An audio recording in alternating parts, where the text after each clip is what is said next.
What are you going to do with the time you have left?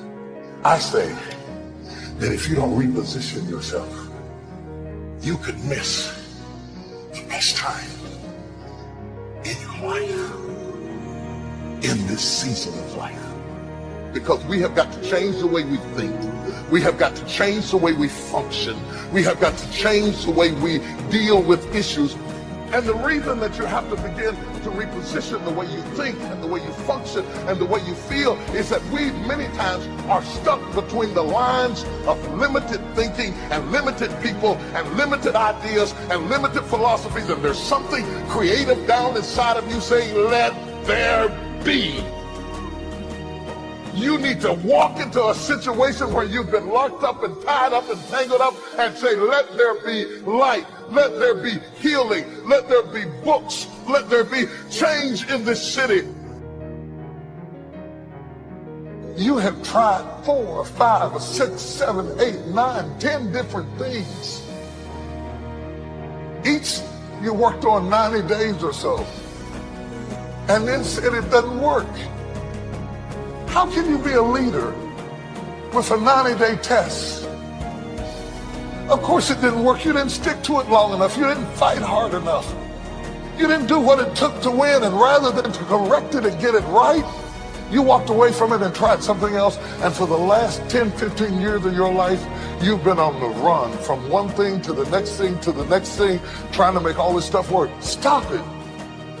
Stand still. You have to have the courage to live with the pressure and the criticism. New levels bring new devils. You have to be tough. You have to be tough to be able to stand it. It's tough for keeping your kids encouraged while you secretly worried to death yourself. It's tough for getting ready for a birthday and don't have a birthday gift. It's tough for not being able to get the light bill paid and the water bill paid. It's tough.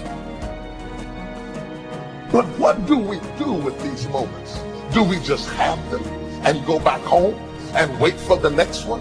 Almost like junkies getting a fix or smokers smoking a cigarette? Are we just habitually addicted to moments without being able to take that moment and use it strategically to do something in our lives? You do not have to accept it the way it is. Somewhere down inside of you there is creativity. We got to break out of the barriers and the limitations and get outside of the box. Something is about to happen in your life.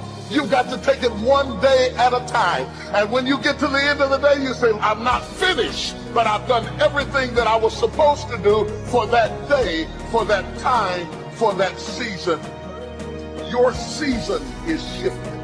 You will be able to do now in a way that you have never been able to do it before. You haven't sung your best song. You haven't preached your best sermon yet. You haven't thought your greatest thought. You haven't written down your greatest idea. You haven't dreamed your best dream. Maybe you haven't laughed your best laugh. You haven't had your greatest day yet. It's somewhere inside of you. Quite wishing you made you the fan of the night for most which break minutes to it, and I'm gonna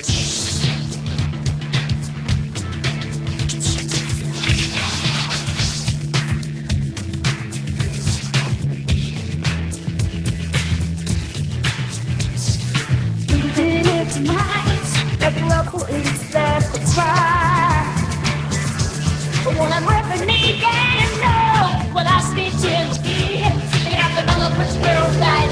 Lord, it's working done now. Don't let people in me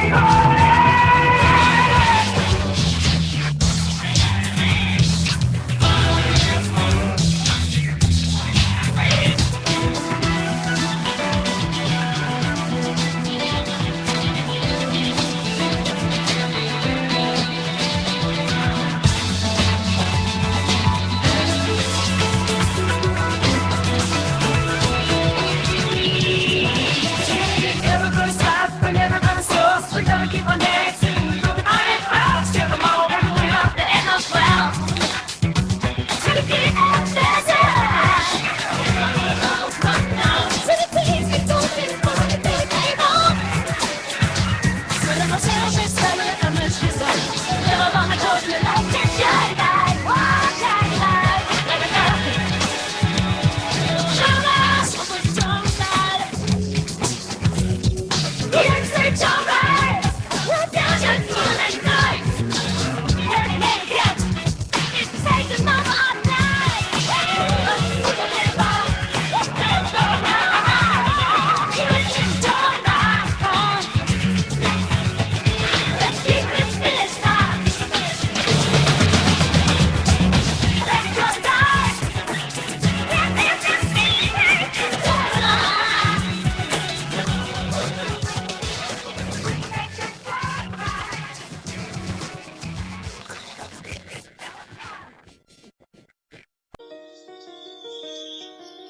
miracle looking for a place to happen.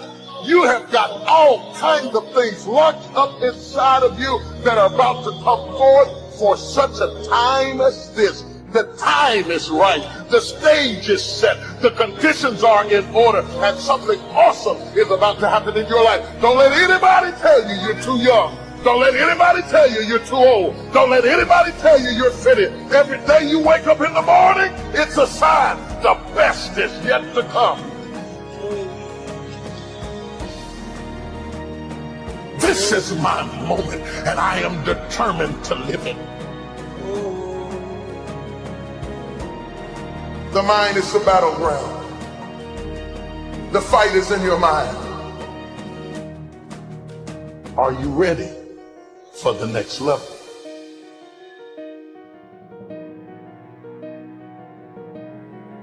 What are you going to do with the time you have left? I'm telling you, you can make whatever kind of money you want to make. You can have whatever you want to have. You can do whatever you want to do. Like, there are no limitations. And aren't you tired? There's some of y'all out there right now. You're tired. You know, somebody telling you when to come to work. Somebody telling you when to take lunch. Somebody telling you when to do a vacation. Somebody telling you what you can and cannot do. Some of us, we were born to fly. But what I'm telling you is when you become the right person, what I mean by the right person is once you identify who you are and you begin to separate yourself from the masses and you begin to see your individuality, when you begin to see your talents, when you begin to see your personal skills. All right, it's like this. If you ever wore a suit from the store before, that's one thing. But if you ever got a suit tailored, are you hearing what I'm saying? If you ever got a tailored suit before, you know that it's different from going to buy a one-size-fits-all suit and then having a suit that's tailor-made. It fit different. The pants are different. The way you walk in it is totally different. Why? Because it's fit to you. And what I'm telling you is you need to have a tailor-made life. When you were created with a specific purpose, a specific design. I don't care if you was born and your parents didn't claim you. You still special. I don't care if your mama went in your life, your daddy went in your life, you are still special. When you were created, you were designed to do what nobody else can do. And I'm telling you, when you become the right person, what you do is you start separating yourself from other people. You begin to have a certain uniqueness. As long as you're following other people, as long as you're being a copycat, you will never ever be the best copycat in the world, but you will be the best you could be. So I'm challenging you, number one, I'm challenging you to define your value, right? Number two, I challenge you, listen to me. If you want to make more money, if you want to be more successful, if you want to have and do stuff you ain't never done before, number two, I'm asking you to invest in you. That's right, invest what? Number one, I'm asking you to invest time. I'm asking you to invest time in yourself. Some of y'all, you spend so much time with other people. You spend so much time trying to get people to like you. You spend so much time trying to fit in that you don't even know who you are. You know other people more than you know yourself. You studied them. You know about them. You want to hang out like them. You want to be just like them. And you know what? You've invested so much time in them, you don't know who you are. I challenge you to spend time by yourself. I challenge you to take yourself out. There's some young ladies right now, you fine, you pretty, you got it going on. Some brothers, you handsome, you suave, you got swag. But you know what your problem is? You've been in one relationship after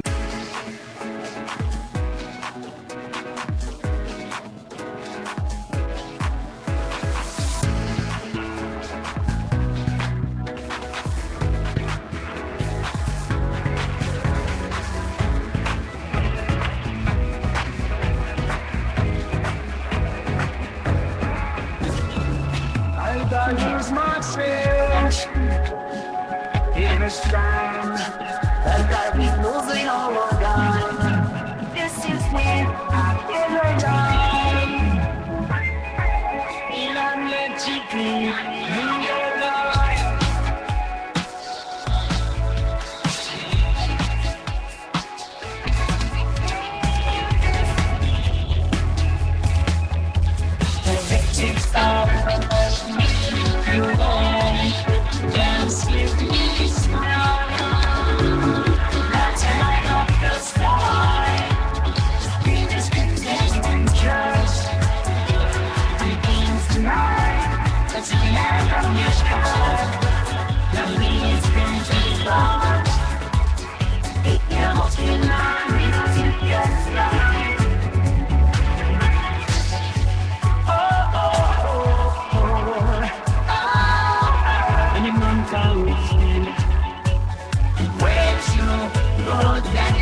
My soul make me feel it.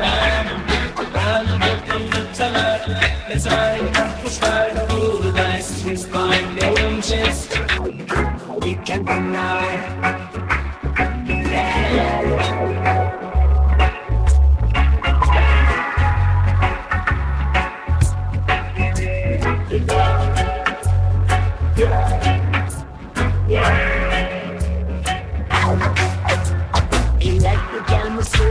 Make me feel alive. Then it will be tonight. Let's light a different sky. The deep is concentrated. He take you tonight. Let's get lost in this and let it ride. I need some space. The night's perfect. And we'll never forget the best boy now. I don't want. And keep coming back. We know some words to last. The road yes, I am signing me. You spend my money.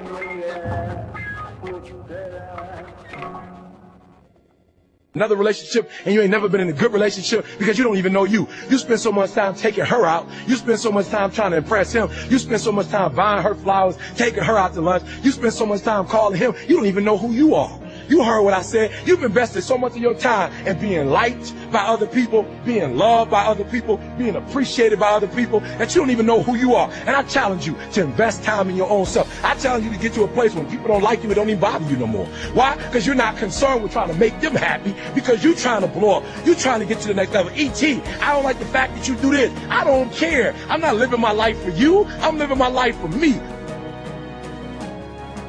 Differential of somebody winning and losing has nothing to do with their genetics. It's nothing to do with their potential. It's their perseverance, always showing up. A person that's willing to gamble it. If you show up, then you have a chance. If you don't show up, the outcome's simple. Never there, like an audition. If you show up to the audition, there's a chance you might get the part. If you're too scared to show up and you sit back at home, wondering what if and everything else, no one in hell is going to call you an opportunity because you weren't present. The winners always show up. They're willing to lose in order to gain. Big mental thing there, guys. Everyone can take action. Literally, if it's that simple, if all it takes to succeed is the ability to know what you want, take action, know if it's working, and keep changing until you get what you want, how come everybody doesn't do it? You go after it and you give it all you have. If you lose, at least you tried, man. I failed. It's 10 times more of a man than someone said, what if? Because what if never went to the arena. The reason is fear. And the fear is usually fear of failure or success or rejection. But the real word I would use for this thing we're afraid of is pain. When you guys find a fear, that fear will either create you or destroy you. I love fear. The reason why? Behind every fear is a person you want to be. Fear is self-imposed, meaning it doesn't exist. You create it, you can destroy it too. It's an intangible. If you face your fears, guys, you will realize it's not that big. You face your fears, you become the person you want to be. You run from your fears, you're not living. You're alive, but you're not thinking the freedom. You're not running the day. The day's running you. You always be the fucking servant, not the master, guys. If you find a fear, the quickest, easiest way you can beat it is initially, right when it comes in. If you allow it to sit, it will grow roots and start breaking you down, destroying the potential of the person you can be. Again, the champions, guys. It's not their potential, it's not their genetics. It's their perseverance to always show up, always willing to fail, because in failure, that's part of success. Success is not, a marathon of life with just ups. Success is formulated through failures, through facing your fears, through falling down and getting back up. That's what creates the champion. Success does not define us. We define the success. A harmless man is not a good man. A good man is a very, very dangerous man who has that under voluntary control. You got to be aggressive. You got to be willing to fight. You got to be willing to kill, and you got to be willing to die. At the same time, you got to be able to temper all those things in such a way that they can be controlled and disciplined. You make men safe, let's say, by making them strong and then by making sure that they're disciplined.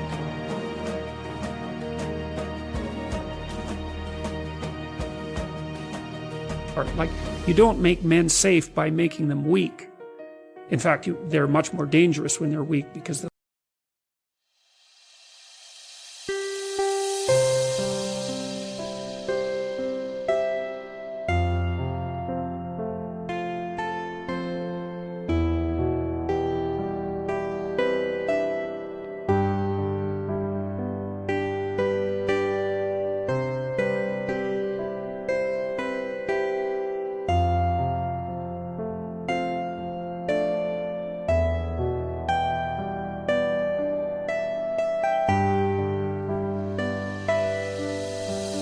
đời luôn luôn thế, hãy sống và yêu thật lòng. Có ai biết trước ngày mai như thế nào, hãy cứ trân trọng xung quanh ta. Cười lên, ngày mai đã đến. Ta cảm ơn cuộc đời đã cho ta thấy bình minh. Hạnh phúc là đây, tìm kiếm đâu chỉ xa vời. Có nhiều đây được rồi, không cần câu sâu. Hãy bên anh em nhé, hạnh phúc ở đây mà. Tìm làm chi xa vời, hạnh phúc bên cạnh anh. Hãy nhắm mắt lắng nghe con tim của anh đang thì thầm và nói sẽ mang đến hạnh phúc.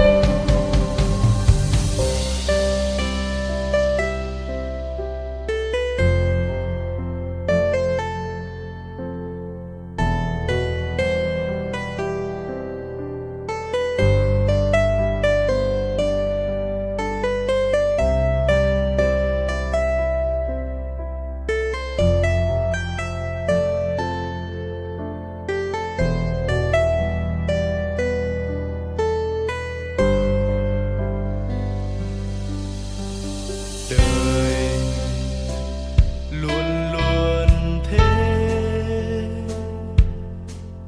hãy sống và yêu thật lòng.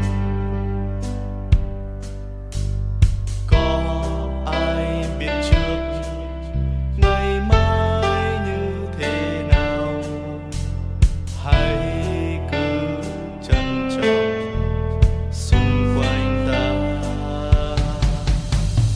Cười lên, ngày mai đã đến. Ta cảm ơn cuộc đời đã cho ta thấy bình minh. Hạnh phúc là đây, tìm kiếm đâu chỉ xa vời. Có nhiều đây được rồi, không cần câu sâu. Hãy bên anh em nhé, hạnh phúc ở đây mà. Tìm làm chi xa vời, hạnh phúc bên cạnh anh. Hãy nhắm mắt lắng nghe con tim của anh đang thì thầm và nói sẽ mang đến hạnh phúc.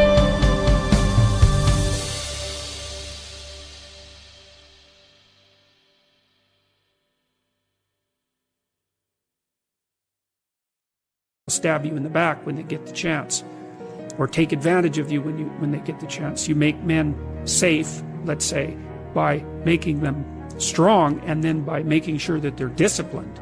And so, you've got people like you've got this, let's say, warrior mentality that's a deep part of their temperament, and then you have some choices about what you might do with that. You might try to discipline it and bring it under voluntary control and integrate it into your character, in which then it can make you someone who's stalwart and indomitable and who will move forward, in the face of tremendous risk. And well, that's the optimal pathway if you have that kind of temperament. I think, like, it's the men that have the most, what would you call it? It's not aggressive exactly, but we'll leave it at that. Aggressive and fearless temperaments that can be the best men. But it's like having a very powerful dog. You better discipline it, because otherwise it's going to be a monster. You actually, to be a good SEAL, you sort of have this criminal mindset that you've somehow harnessed and you keep under control most of the time. Yeah. And occasionally it does get out of hand, and we got guys that get in trouble, and that happens. And if we only took guys that would never get in trouble, we wouldn't have anyone in the ranks, really. Well, you also see too in the classic hero stories. I mean, you see this with Harry Potter, for example, which I'm making reference to because it was such a phenomenon. I mean, when something makes welfare mother richer than the Queen of England, you shouldn't take note, right? And when kids are reading 500-page books and standing in line waiting for the next one, and when you produce a whole movie empire around something, you should take note of that. Well, Harry Potter's little team aren't the delinquents, right, who have no discipline, but they're also not the good kids. They're the kids who will break rules when necessary, and that's the issue. Break rules when necessary. Now, the question is, when is that necessary? Well, that's sort of the ultimate ethical choice. The SEAL types, and I've met a number of people like that, they're capable of breaking rules, let's say, or maybe even inclined to break them.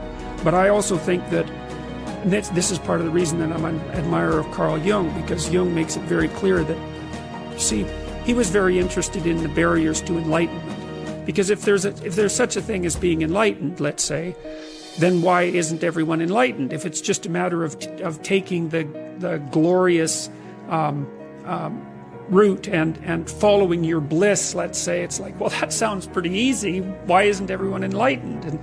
But Jung's thinking isn't like that at all. He believed that in order to transform your personality, that first of all you had to be disciplined, that's for sure, but you also had to integrate that part of you that was terrible and capable of breaking rules and make it part of you. And so then, and I really like that idea. Well, here's an example. So about 20 years ago, I would say, there was a newspaper headline in one of Canada's major newspapers, and it was the Minister of Foreign Affairs at that time, Lloyd Axworthy, and he was talking about what had happened with Milosevic in the former Soviet Union in Yugoslavia, and the atrocities that were being committed. And he said that he was caught unawares by that because he didn't have the imagination for that kind of evil. And I thought,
well, you think that what you're doing is signaling your virtue by making a statement like that. But from my perspective, all you're doing is stating your cowardice and your historical ignorance, because if you're going to be Minister of Foreign Affairs, you bloody well better have imagination for that kind of evil. Because if you don't, then anyone who does wins. They beat you.